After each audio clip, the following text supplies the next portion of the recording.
ফিতনাতাল্লা তুসিবান্নাল্লাযীনা যালামু মিনকুম খাসসা। এই মদখোর আর জিনাখোর বেবিচারী এই জুয়ারি আর এই লম্পট আর দুশ্চরিত্র বেনামাজি আর বেহায়াদের কারণে রব্বে করিমের যদি আযাব আর গজব আসে তো আমাদের উপরেও আসবে। কারণ আল্লাহ তাআলা তো বলছে আমি যখন জমিনে আযাব দেই তখন শুধু পাপীদেরকে দেই না, সবাইকে দেই। হাসরের ময়দানে আলাদা করব, কিন্তু এখন সবাইকে শোয়ায় লাইফ। অতএব উম্মতের দরদি যারা ওলামায়ে উম্মত, আমরা সবাই কাঁদেন, চোখের পানি ফেলেন, চোখের পানি ফেলেন, চোখের পানি ফেলেন। আজ চোখের আঁসও দরকার, আজ চোখের পানি দরকার, আজ ব্যথা ভরা দিল দরকার, আজ চোখ ভরা পানি দরকার, পানি দরকার। আল্লাহ এই জাতিকে বাঁচান, আল্লাহ এই জাতিকে বাঁচান, আমার জাতিকে আল্লাহ বাঁচান। হাজারো লাখো যুবককে আল্লাহ মোবাইলের গুনাহ থেকে এই জাতিকে বাঁচান, এই জাতিকে বাঁচান। প্রতিদিন দোয়া করা দরকার, মোবাইলের গুনাহ থেকে এদেরকে বাঁচানো দরকার, মোবাইলের গুনাহ থেকে বাঁচানো দরকার, বেপরদিকি থেকে জাতিকে বাঁচানো দরকার। আজ দুয়ারে দুয়ারে আল্লাহর কথা বলেন, দুয়ারে দুয়ারে আল্লাহর কথা বলেন, উঠানে উঠানে মালিকের কথা বলেন, মসজিদে মসজিদে মালিকের কথা বলেন।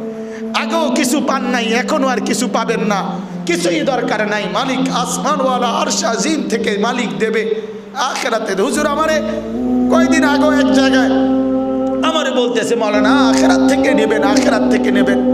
এই ফিকির ইনশাআল্লাহ আমরা সবাই লালন করি, বলেন ইনশাআল্লাহ।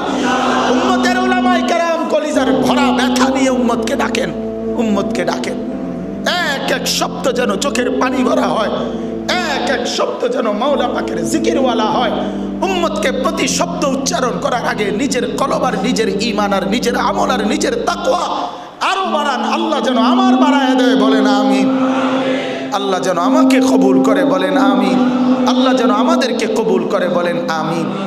তো ওই জান্নাতি বলতেছে, ইয়াকুলু আইন্নাকা লামিনাল মুসাদ্দিকিন আইদা মিতনা ওয়া কুন্না তুরাবান ওয়া ইযামান আইন্না লামাদিনুন।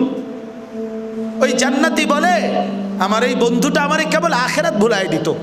কি ভুলাই দিত? কথা বলেন না, কি ভুলাইতো? আরে বাদ দে আখিরাত পরকাল, আরে হুজুরদের এসব কথা বাদ দে, এখন মজা ভোগ কর, এখন মজা ভোগ কর, এখন মজা মার। তো আল্লাহ তাআলা বলতেছেন, এই কথা বলার পর জান্নাতি তখন সে বলবে, হ্যাঁ কিন্তু আমি বড় মজবুতির সাথে আখিরাতকে বিশ্বাস করে আমি আমার বন্ধুর ফাঁদে পড়ি নাই, তার কথায় কখনো বিরক্ত হই নাই, আমি আমার ঈমান আমলের উপরে টিকেই ছিলাম। বনি ইসরাইলের 3 লোক সফরে বেরিয়েছে, মরুভূমির সফর, মাঝখানে তুফান, কই যাবে, কই বাঁচবে, দৌড়াদৌড়ি শুরু।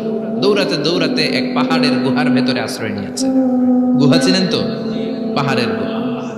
আশ্রয় নেওয়ার সাথে সাথেই বৃষ্টির পানির ঝাপটায় পাহাড়ের উপর থেকে বিশাল এক পাথর খণ্ড এসে পাহাড়ের গুহার মুখটা বন্ধ করে দিয়েছে। বন্ধ, অন্ধকার। এরা পড়ছে বিপদে, হায় হায় বাঁচার জন্য ঢুকলাম, এখন এই মরণ। ঢুকছিল কি জন্য? এখন মরণ।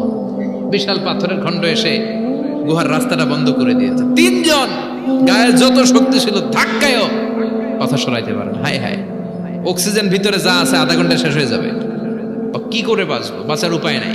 চিল্লা ফাল্লা শুরু হয়ে গেল, কান্নাকাটি শুরু।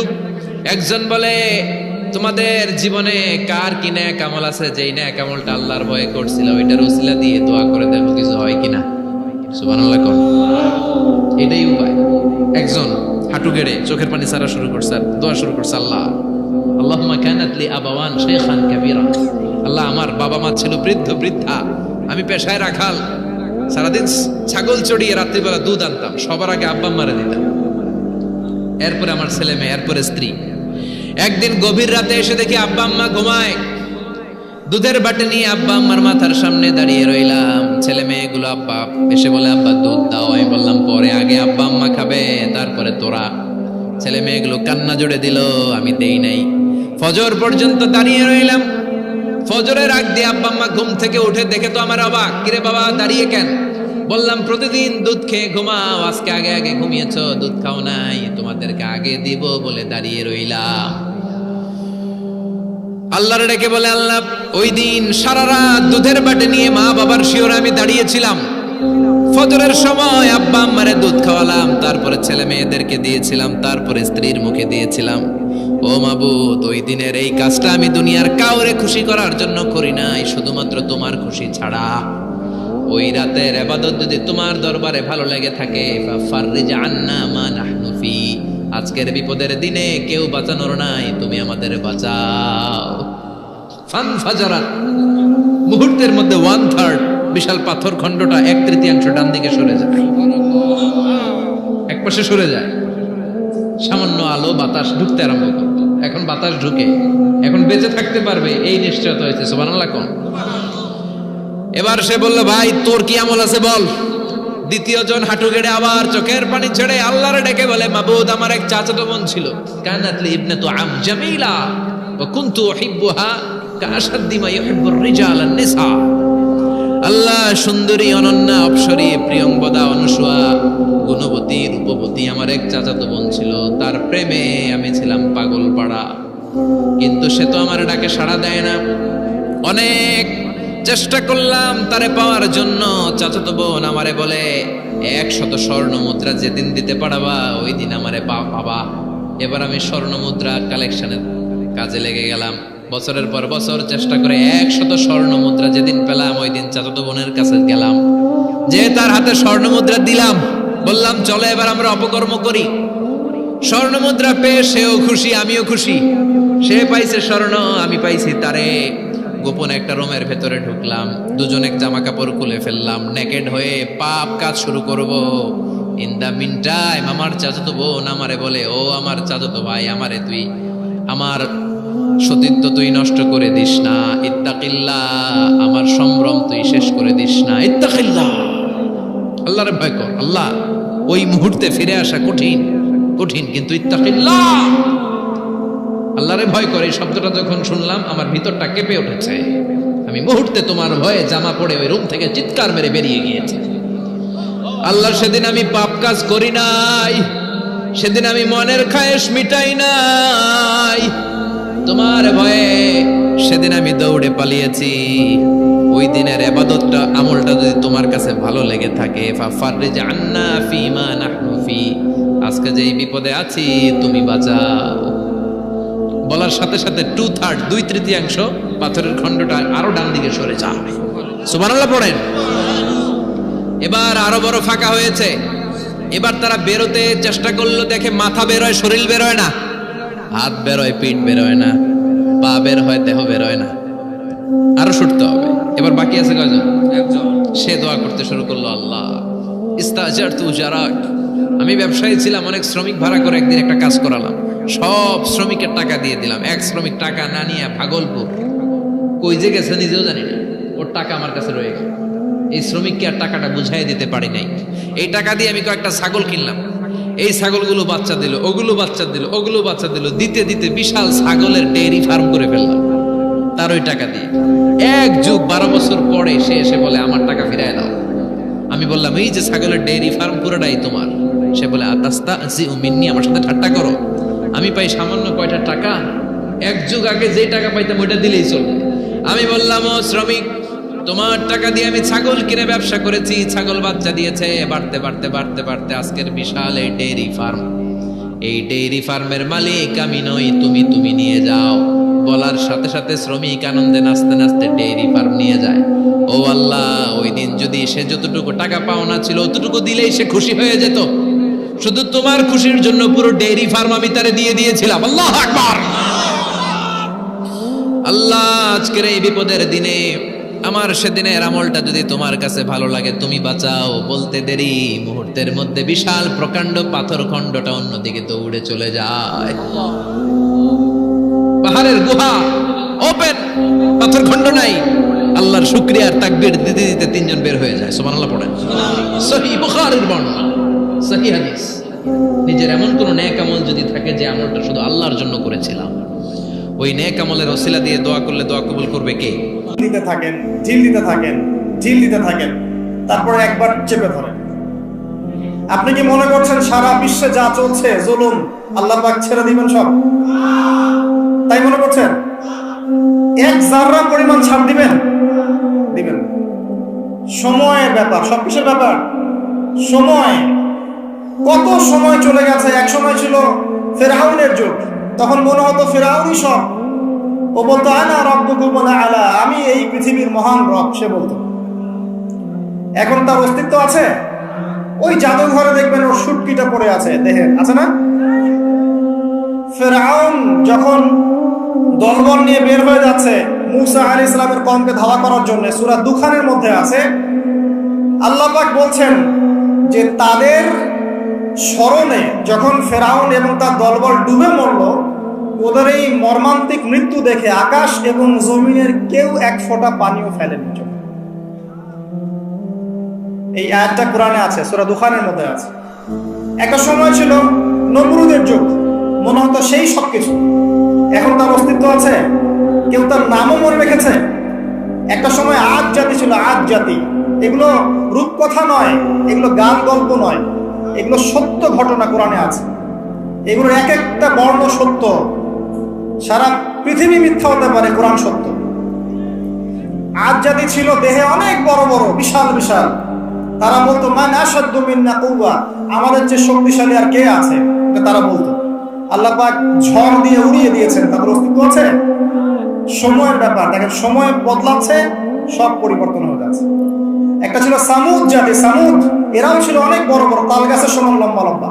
পাহাড় কেটে কেটে বাড়ি নির্মাণ করতো, পাহাড় কেটে বাড়ি নির্মাণ করতো। ওদের অস্তিত্ব আছে?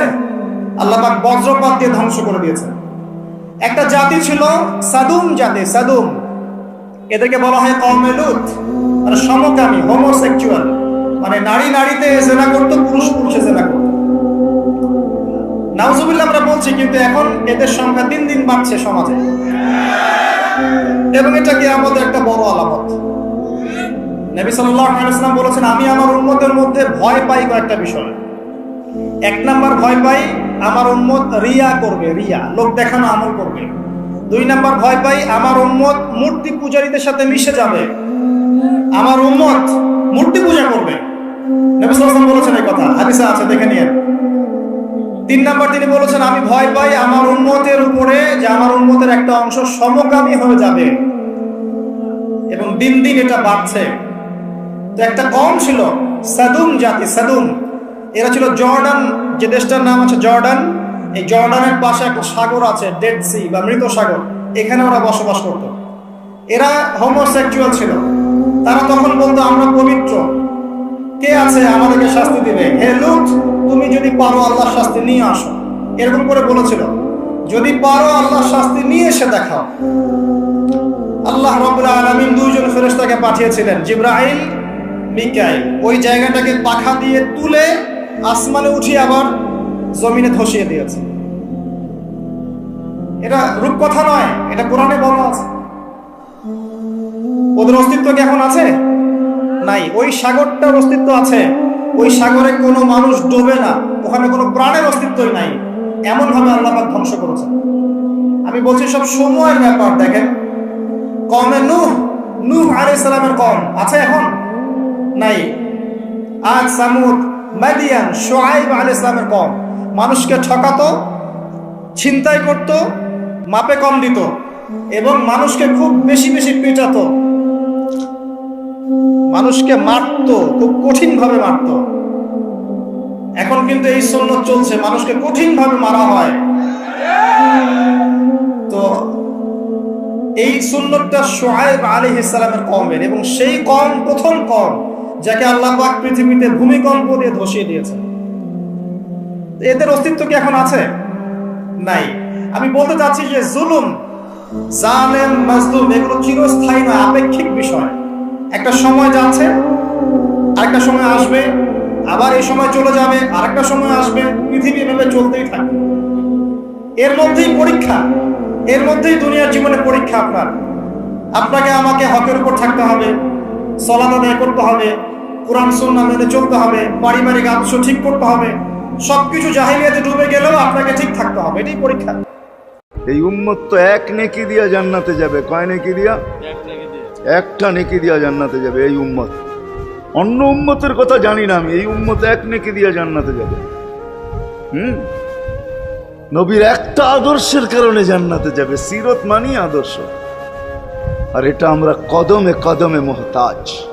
কেননা এই ছোট জীবনটা যদি গ্রহণযোগ্যতা পর্যন্ত পৌঁছাইতে হয় আল্লাহর কাছে, চাই নারী হই, চাই যুবক হই, চাই বৃদ্ধ হই, যেই মানুষই হই না কেন, যেখানেরই হই না কেন, যেই বাসারই হই না কেন, যেই বর্ণেরই হই না কেন, যেই পেশারই হই না কেন, যেই সোসাইটিরই হই না কেন, এই জীবনটাকে যদি গ্রহণযোগ্যতা পর্যন্ত পৌঁছাইতে হয় কার কাছে? দুনিয়াওয়ালাদের কাছে না, মালিকের কাছে, যিনি এক ফোঁটা পানির থেকে অস্তিত্ব দিছেন, যার কাছে আবার আমাদেরকে ফিরা যেতে হবে। পালানোর কোনো সুযোগ নাই। এই জন্যই কোরআন আমাদেরকে বোঝায় আইনাল মাফার। আল্লাহ বলতেছে কোথায় ভাগবে তুমি, বলো কোথায় ভাগবে? কবির কথাই সত্য, যদিও নাকি পালাও তুমি আকাশেতে লাগিয়ে সিঁড়ি লাগাও, যদি আকাশে চলে যাও তো আল্লাহ বলে তোমার বাগার কোনো সুযোগ নাই। কেননা ইল্লা বিসুলতান, ওইখানেও আমার রাজত্ব, এইখানেও আমার রাজত্ব, ডাইনও আমার রাজত্ব, বামে আগে পিছে উপরে নিচে সর্বত্র আমার রাজত্ব। আমার রাজত্বের বাহিরে যাওয়ার ক্ষমতা তোমাদের নাই। দ্বিতীয় কথা এটো, আইনা আনা মাআকুম আইনা মা কুনতুম, যেখানে যাবে ওইখানে আমি সঙ্গে থাকব, আমাকে দূর করতে পারবে না। যদি করো তাহলে তুমি থাকবে না, তোমার অস্তিত্বই থাকবে না। কেন আমাদের ভিতরে আল্লাহ নাই বটে, কিন্তু আল্লাহর একটা পাওয়ার আছে যেটাকে রূহ বলে। কুলির রূহ মিন আমরি রব্বি, আল্লাহর একটা পাওয়ার, একটা সিফত, সবচেয়ে শক্তিশালী পাওয়ার যেটা, ওটা আমাদের ভিতরে আল্লাহ ঢুকায় রাখছেন, যেটাকে আমরা রূহ বলি। কোরআনের ভাষায় রূহ বলে, বাংলা ভাষায় আত্মা বলে। যেটাকে আমরা আত্মা বলি ওটা আল্লাহর হুকুম ছাড়া কিছু না। আল্লাহ বলে ওটা মনে করে নাও আমি তোমার ভিতরে আছি, কেন এটা আমারই জিনিস। কুলির রূহ মিন আমরি রব্বি, আমাকে পৃথক করলে আর তুমি থাকবে না। তখন তোমার চক্ষু থাকবে আইন লা তানজুর, তোমার চক্ষু থাকবে দেখবে না। উদুন লা তাসমা, কান থাকবে শুনবে না। লিসান লা তান্তিক, জবান থাকবে কিন্তু জিহ্বা থাকবে কিন্তু বলবে না। আকলুন লা তুমাইয়িজ, তোমার মগজ থাকবে ভালো মন্দ বুঝবে না। কলব লা তাতাফাক্কার, দিল থাকবে কিন্তু চিন্তা করার ক্ষমতা তোমার থাকবে না। ইয়াত লা তাফতিশ, হাত থাকবে ধরবে না। রিজল লা তামশি, পাও থাকবে চলবে না। তুমি হবে লাশ। ওই আল্লাহ পর্যন্ত যদি গ্রহণযোগ্যতায় পৌঁছাইতে হয়, ওইখান থেকে বাহির হয়ে গেছি, ভালো তো বাসি কিন্তু আগেরটুকু জানি না। ও মেরে দোস্ত, শুধু ভালোবাসলে চলবে না। আবু তালেবের চেয়ে বড় ভালোবাসা আপনার আমার ছিল না। সাহাবাদের মতো ভালোবাসা আপনার আর আমার নাই। আছে নাকি? হ্যাঁ, আবু তালেবের মতো ভালোবাসা ছিল। চলেন শর্ট করি, আবু তালেবকে নিজের হাতে আল্লাহ রসুল কবরে রাখছেন। যখন রাখতেছিলেন তখন চিৎকার দিতেছিলেন, আম্মি মা তারাক্তালি সাবিলা, চাচা কোনো রাস্তা রাখলেন না আমার জন্য। বলছিলাম কলেমা পড়লেন না। বলছিলাম ঠোঁটটা হেলাইলেন না। বলছিলাম চুপ থাকেন, তাও থাকলেন না। সর্বশেষ একটা চিৎকার দিলেন, আলা মিল্লাতি আব্দুল মুত্তালিব, আব্দুল মুত্তালিবের ধর্মের উপরে চলে যেতেছি। এই কথা বইলা দুনিয়ার থেকে বিদায় নিলেন। চুপও যদি থাকতেন তো আমার জন্য কোনো সুযোগ হইতো। চাচা, ও চাচা, আমার জন্য কোনো রাস্তা রাখলেন না। ভালোবাসা কাজে দিবে না। এই জন্য চলেন, জীবনটাকে গ্রহণযোগ্যতা পর্যন্ত পৌঁছাইতে হইলে কদমে কদমে মুহাম্মদুর রাসূলুল্লাহর আদর্শ লাগবে, যেটাকে আরবি ভাষায় সিরাত বলে, যেটাকে কেরিয়ার বলে।